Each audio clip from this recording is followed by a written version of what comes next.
کني اغا حکم چې کوم اوم نمبر حکم وو داغه تتمه ذکر کړي والذان یاتیانها منکم فآذوهما پدې آیات کې دا د ما قبل سره تعلق لري او د دینه مراد اغا دوا الکان دي اغا دوا الکان چې هغه یو بلته د شهوت پوره کولو د فار راته ګوکی یا هغه دو جنکی دي هغه دو جنکی دي دته حکم د چوکربازی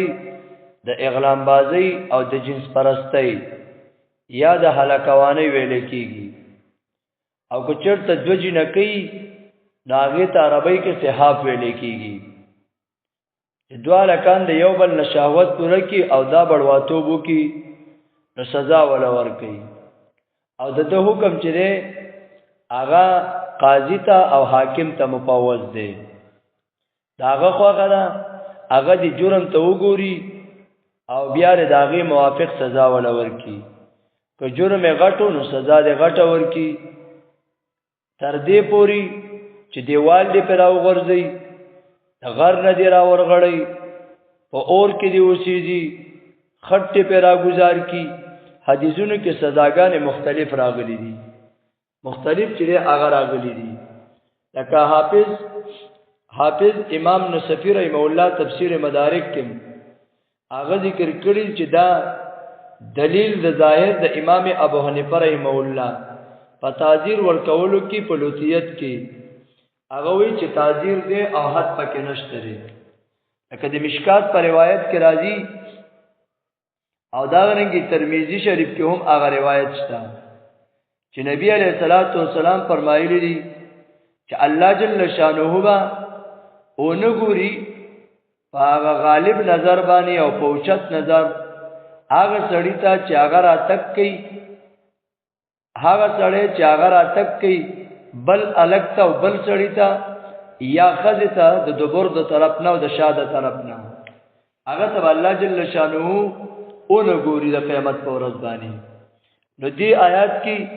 د دې جره هغه مزمت ذکر کړي د مزمت چې راغی ذکر کړي هغه دوا بړواګان چې راتګو کی ابن جوزی زم الهوا کی د عمل قوم لوط چې وی راستله وو ایجاد کړي وو اول مفعول چې هغه شیطان هغه واقع شوی وو په ځان باندې یو سړی چې یو الګ داغه په ځان باندې قادر کړي وو مختلف قسمونه د دي لکه سفیان ثوری دارنګ حضرت ابو سہیل هغه فرمایي په ذم الهوا کې چې ابن جوزی را نقل کړي چې فی هذه الامه ثلاثه اصناف من اللوتی هغه وی درې قسمونه دي خو مفتی مجتبی عامر سے په درس کې څلور قسمونه ذکر کول او یو قسم باغی کې صنفون ينظرون دي هغه صنف ته چاوي صرف په نظر باندې خپل شهوت هغه پورا کوي دویم صنفون یصافحون دویم نمبر هغه دي چې د الک لاس کې نیولې او بس دا ور لمزور کوي او د دین هغه خپل شهوت پورا کوي دریم نمبر صنفون یتحدثون بس اسه غب شپ په محفل کې د ځان سره کې نه ناس تپاس تو دا غب شپ ول خون ور کوي او څلورم نمبر صنفون یفعلون یعنی عین دغه چوکربازی او دغه عمل وسره وکي تنویر رحمه الله فرمای چې دله د شنو ورکا هلاکوانی چوکربازی اغلام بازی بړواتو چې د دې نوم نه د سړی نفرت راشي د دې نوم نه نفرت راشي او دا کار چې هغه نه کوي وای خلق دې ته لوتیت وای خو دا نسبت صحیح نه دی لوتی چې هغه سړی ته وای چې څوک دا کار کوي دا د نبی نوم دی خکار نه دی چې داسې طریقه باندې هغه منسوب شي بادرنګ نوم دی لکه ګوره دومره خو چې خطرناک دی دا نوم او دا کار چې یو نبی ته نسبت کیږي خدایي باوجود چې یو سړی ته وکړي هغه ستاسو لانجه کوي لکه ته یو سړی ته چې اے ابراهیمی ناغه خوشاله شي ورته اے موسوی ناغه خوشاليږي و عیسوی هغه خوشاليږي و محمدی هغه خوشاليږي خو کوورته دی چې ولوتی نو غوسه کیږي جګړه درته کوي دومره خو بدرنګ عمل دی چې نبی ته نسبت کول ته هم سړی نه تیاریږي نسبت کول ته هم سړی نه تیاریږي او دا د فطرت د انسان نه خلاف کار دی لکه ابن قیم سے په یوځی کې ذکر کړی دی چې په حیواناتو کې سیوا د خنزیر نه لوتی چې هغه نشته دی صرف او صرف په حیواناتو کې هغه خنزیر د عمل کوي خنزیر چې نر د نر نه خپل شهوت پوره کوي او د دې وجه نه قران کریم حکم ذکر کړی دی چې د اډو کې حرام اخته حرام سرمن حرام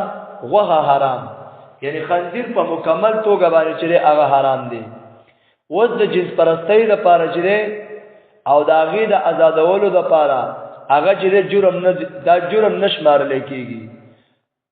امریکا کې بیل پاس شو چې جنس پرستی چې دا جرم نه دی او دا به قانون خلاف نشمارل کېږي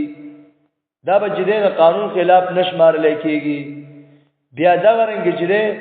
چې لکه جنې کې د جنې سره واده کوي او الګ د الګ سره واده کوي نو بدی باندې بچره سممانات اغنی برتانی والا چې کله بیل پاس کو نو جنکو هړتال وکړو ول زمونږ حقوق بدی باندې خرابېږي او موږ دې ته تیار نه اسلام آباد کې چې کانفرنس وشو د دې لپاره چې دا کار بچره زنا او دا کار په جرم کې نه قانوني جرم بچره هغه دې ته نه ویل کېږي قانوني جرم بچره هغه دې ته نه ویل کېږي او بیا ورله په 2018 کې د ترانسجنډر په نوم باندې چې بس الګ کزان ته جنې وای نو هغه به جنې او که جنې ځان ته الګ وای نو هغه به الګي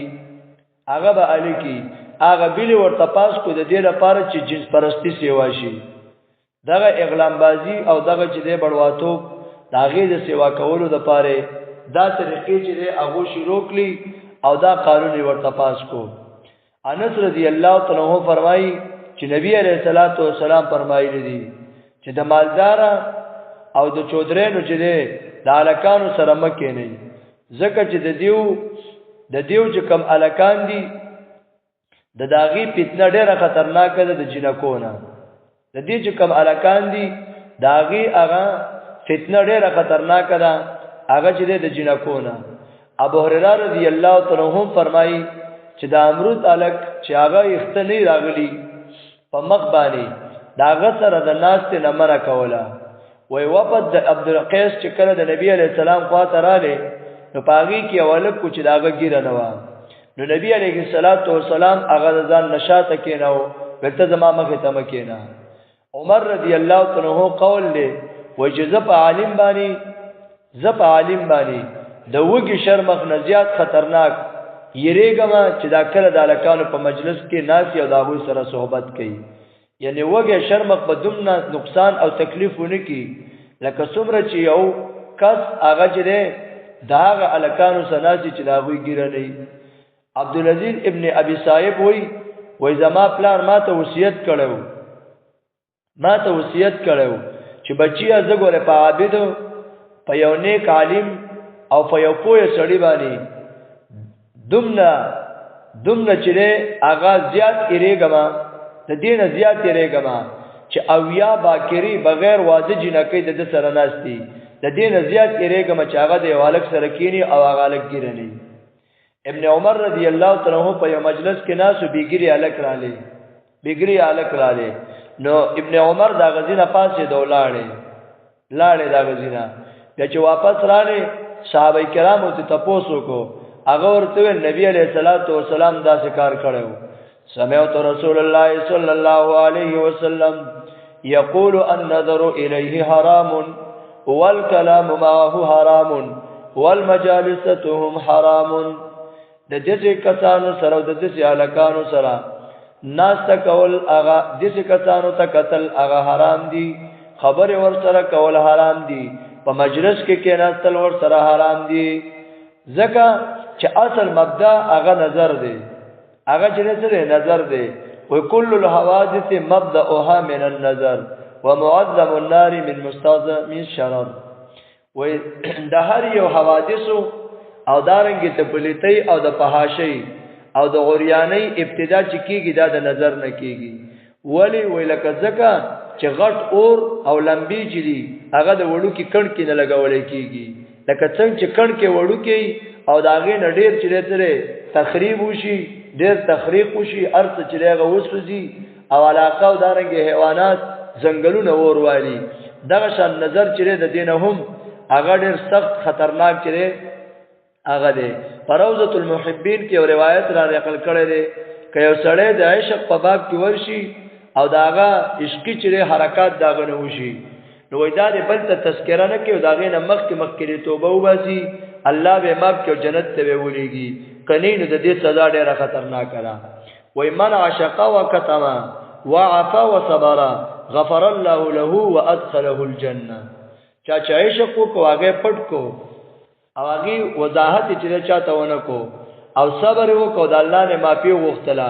الله به جنت ته داخل کی او کدا څه نو الله جل شانه به ورله سزا ورکي د دې بیا ډېرې سزاګانې چې کتابونو کې لیکلي لکه ابن عباس رضی الله تعالی عنہ یو روایت نقل کړي چې نبی علیہ السلام په خدمت کې یو سړی حاضر شو چې هغه د مخ نبی نه بيدله نبی علیہ السلام ته تاسو کو چې د حالات ته ول راغلي دي او هغه ورته ویل چې زه په یو ذکر راتلم او ما یې وجنې ولیدله چې هغه طرف ته مې وکتل نو په زما نظر په هغه طرف باندې جماو شو ما هغه طرف ته داسې نظر ډېر وکړو بس په دغه نظر باندې په ما باندې یو لیونتوب او داسې حالات رااله چې زرا روانو ما او د یو دیوال مخې ته راغی خو هغه دیوال چې ما محسوس نه کو داغه سره وړه کېدم نو زمانہ تندې او د مخ چې هغه یې نشو وی نبی علیہ الصلوۃ والسلام ورته فرمایل چې ان الله اذا اراد بعبد خيرا اعجل له عقوبته في الدنيا کله چې الله اراده وکي به یو بنده باندې ته خیر ناغله سزا چې جل ورکی په دنیا کې ورلچلته کی هغه جل ورکی غنه د دې ډیره خطرناک سزا ده ابو عبد الله بن جلاج رحمه الله هغه فرمایي چې زه په یو ځکه په یو ځبانه تیر شوم الته یو عیسائی الک ولاړو انتهایی خستاو وای ما چې هغه توکتل نو په دغه ځکه ابو عبد الله بلخی رحمت الله علیه تیر شو نو هغه زمانه تاسو کو چې څه کې لگا وای ما ورته ویل چې کاکا بس اسه زما خیال دار ازي چې دا عیسائی الک ته سم نه خستره او دا کافر دی دا وزوزق ته دی او سوځي با وای هغه مال بل املا باندې ټاپ را کول ماته وی چې بچیا د دې بد نظرې چې وبال به توین ډېر جل دا ابن جلاوی وای پدې کې سلويخ کاله یا شل کاله چې هغه لا تیر شوی نو چې الله جل شانه زما د سینې نه غون قران کریم هغه وستو غون قران کریم چې هغه وستو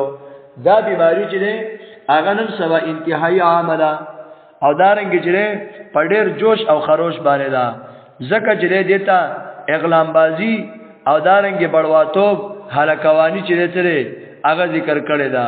نو د دین منګلا د داسې مجلسونو نه او د داسې جره محفلونو نه اجتناب پکار د چپاغي کی هغه بیګری الکان یا جنکی هغه په یو ځبانه راجمه کیږي او داغه محفلونه په یو ځبانه ناس ته ولاړی د دین انتهایی چې مقاصد هغه جوړیږي ځکه نبی علیہ الصلوۃ والسلام فرمایي العینان تزنیان سترګې چې هغه زنا کوي او زنا د دې صدا النظر هغه نظر دی کاغه بیګری الګ تکتلی او کاغه جنې تدي نو دا ټول په دې حکم کې چې هغه راځي نو ځکوي په دې آیات کې دا حکم ذکر کړي چې ولذانی اتیانها هغه دوجره بړواګان چراتګو کې دې کارتا